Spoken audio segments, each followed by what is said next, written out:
Hello everyone and welcome to my guide on how to play the best opening in the world.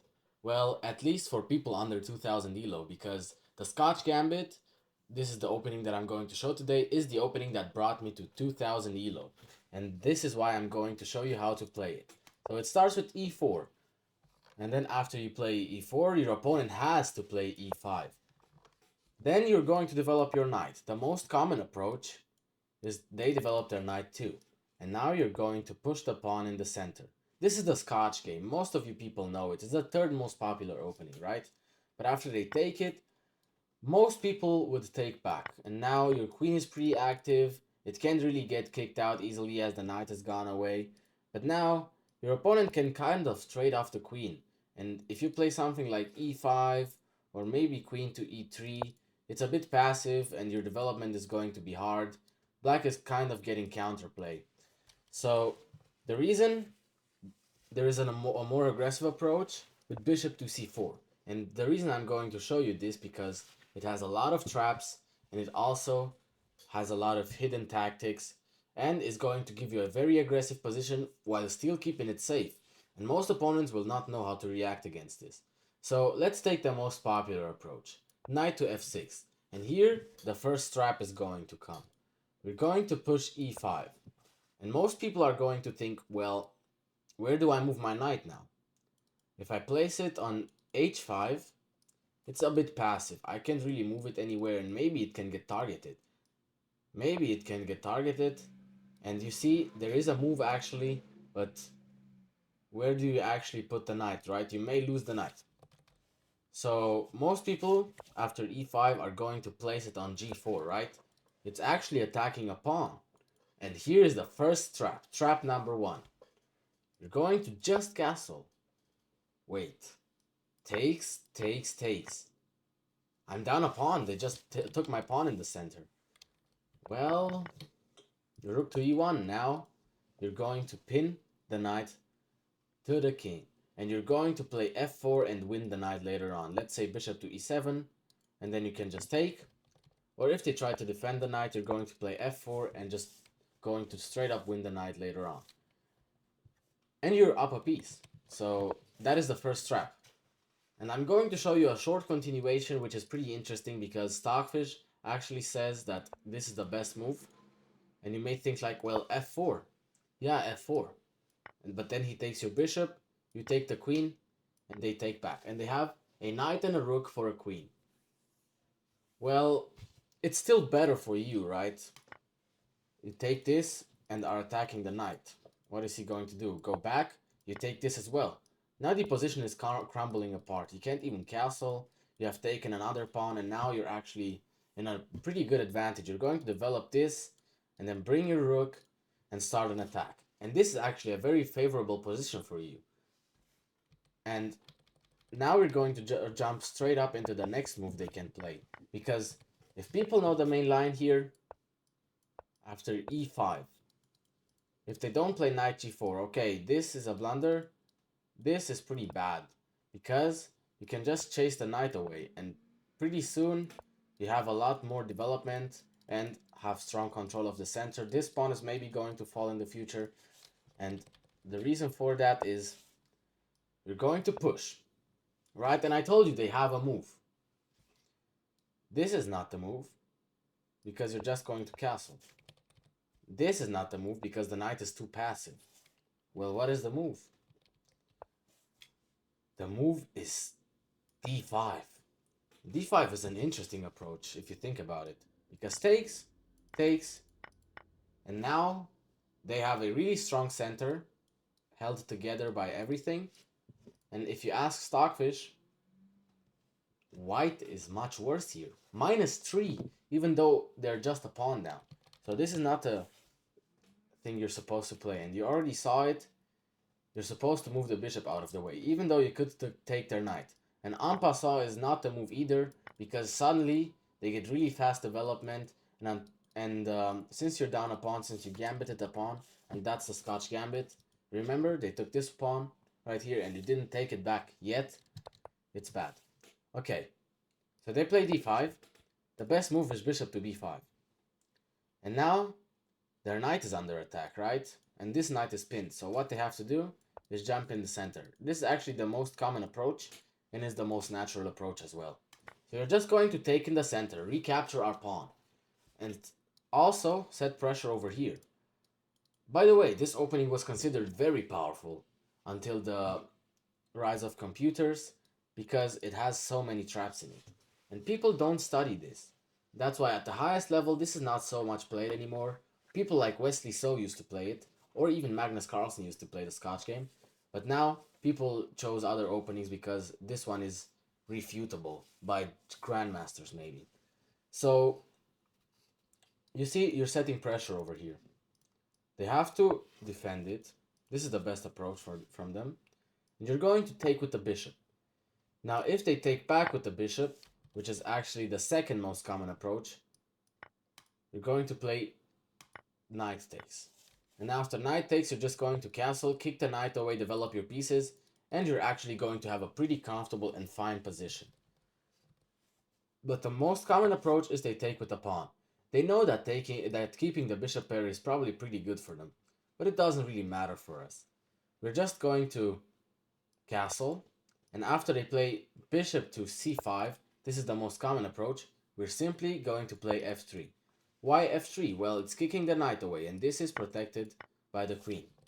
So after the knight gets kicked away, you are going to play, well, people play f4 here, but I don't really like f4. I play bishop to e3. This way we go away from the pin. Now, black should castle, really, they should just castle here. Some people play bishop b6 here, but it doesn't really matter because bishop b6 and something like f4 and the knight e2 is simply going to give you a slight advantage. Let's ask Stockfish. Well, it's pretty even according to Stockfish, but I think White's position is way better here. So they're going to castle, right? But f4 is still coming. f4 is an interesting move. They have two moves. They can come back here, where they have had a pretty comfortable square, or they can go back. And after they go back here, they're going to play the move c3. If they ever take, you take back and have a really strong center. And in the Masters database, this is actually a position that has been reached by 2 FMs, and White actually won here. But usually, people are just going to play something like queen to e7. It doesn't really matter. You have a comfortable position. You're going to develop your knight to d2 and maybe place it on b3 and start pushing a4, a5. Because let's say they play a6 and then queen to e7. You're going to place this here and then play a4. The idea of a4 is to play a5 and then force black to make a decision and then actually get a strong center again. You can see the black knight doesn't really have many options here. Maybe they could push something like this, but you can actually just take and then the bishop is trapped. Maybe they can get out, but it's a favorable position for you. This is a long yapping session, but really, people jump into here. That's the idea. And now you're just going to play knight b to d2. And I'm sorry, this was my phone. And after they take, you're just going to take back with the queen. Now, what are their options? Well, they could play f6, but people play bishop b6 very often because it's just a good square. But now you're just going to drop back. You drop here, you drop the knight back, and if they take, you take back. You have a strong center, and you're controlling this key square because you need to control these pawns here, and you're controlling the key square very good. So let's say they play f6 now, because now the pawn break in the center is maybe more favorable for them. Well, you're not even going to take. The move you're going to play is a4. a4 is interesting here, because you could play something like bishop c5 and force them to maybe take or do something like this. And Stockfish actually thinks it's good. But a4, as said before, is forcing black to make a decision. Wait, let me pull up the line before. f6, a4. So a4 is forcing a5. And now you don't even trade here. You could take here, but you're just going to play bishop b5 now. Because if they ever take, you have a really strong square. You are threatening to push e6 and just have a good position. This was the main line, and now I'm going to keep it shorter for each line because this was really the most complicated line in this position. Let's go with bishop c5. Bishop c5 is a really interesting line because you play c3. And people most often here take. It's just another free pawn. Wait, now the white is down 2 pawns. What is going on? What is white doing? Sacrifice the bishop. They take. Oh, they cannot castle and you win the bishop back. It's perfect scenario, right? They're going to go back. It's a natural square. They're going to give a check, and after they block, you take this one. If you take this, they're probably going to either kick you out, and then you're just going to take here, sniping the rook in the center, or people are going to be greedy. Oh no! So first of all, I cannot castle anymore, so I might as well take... Oops. I might as well take one more pawn. Well, what happens after they take one more pawn? We are sniping. More often than not, let me actually check the database. More often than not, people go d6. But c takes b2 is actually the second most common move, and you're going to encounter it. And now you're sniping the rook. Their only move to defend this rook is to move the knight away. To block with the knight, not to move the knight away. And here, you may think, well, I'm taking the aggressive approach. Well, it's not really that good because you're blocking all your attack, right? So you're just going to castle. If they take, you pin. The same story. And now, they don't really have many approaches here. They could go something like this. But now, if we ask Stockfish, it says to go here. But to just drop back here, setting more pressure. And they only have one square. And now we're just going to develop the knight and start a really strong attack. Now look at this. This is by far the most played move. The second, this has been played 2,000 times. And bishop e6, the second most played move, which is not even that accurate. Well, it is.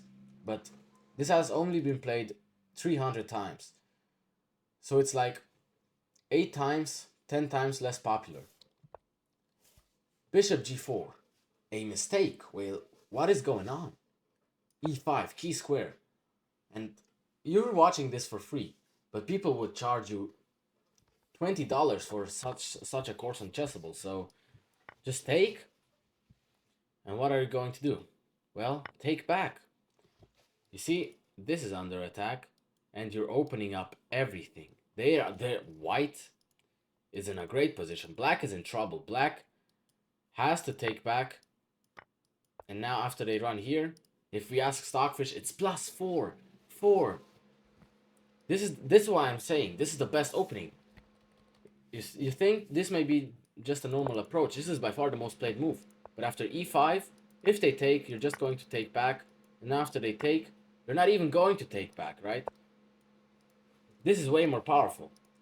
And let me turn off the engine. But this is the best approach for them. You're just going to take, and after they go here, you're going to start a really strong attack. Bring the rook, kick the bishop out, kick everything out. You're going to start a very strong attack on this square because it's very, very weak. And you're actually going to have some clean maneuvers over here. And this position is just great. And this is why I love this opening. And I'm going to show you one more variation before I end this video, right? And let's take the third most popular variation. Well, no, because this is just a boring move. H6 is the third most popular variation. People are just afraid you would go knight g5, but we don't really do that in the Scotch Gambit. That is more popular for the fried liver attack, but it kind of looks similar. So people go h6. But let's handle bishop to b4. This is called the London defense. You're going to block with the pawn. You could block with the bishop or with the knight, but it's not that good. Block with the pawn. Give up another pawn. Well, they're just going to take it. You're going to castle. They have two options here. Develop the knight, either here or here, or take another pawn. Well, it's a free pawn, right? Oh, this is suddenly the Danish Gambit? You know the Danish Gambit, right? Where you give up everything. Look at these bishops. Absolutely similar after this. The same bishops. And we know the Danish Gambit, it's really dangerous if you don't know the main line. Well, they can just develop here. And while it's not as dangerous as in the Danish Gambit, because they have the bishop developed now, and you can't just start an attack because they'll just castle, it's still a very comfortable position. First go a6. Attack the bishop with a tempo. Then go e5. And look at this. These bishops are really strong.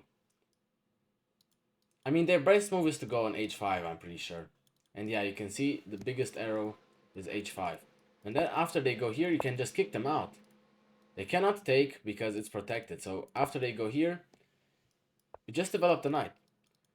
And you have a really strong attack. Well, you could also make an argument for queen to b3. But as I said before, they can just castle. But this position is already pretty great.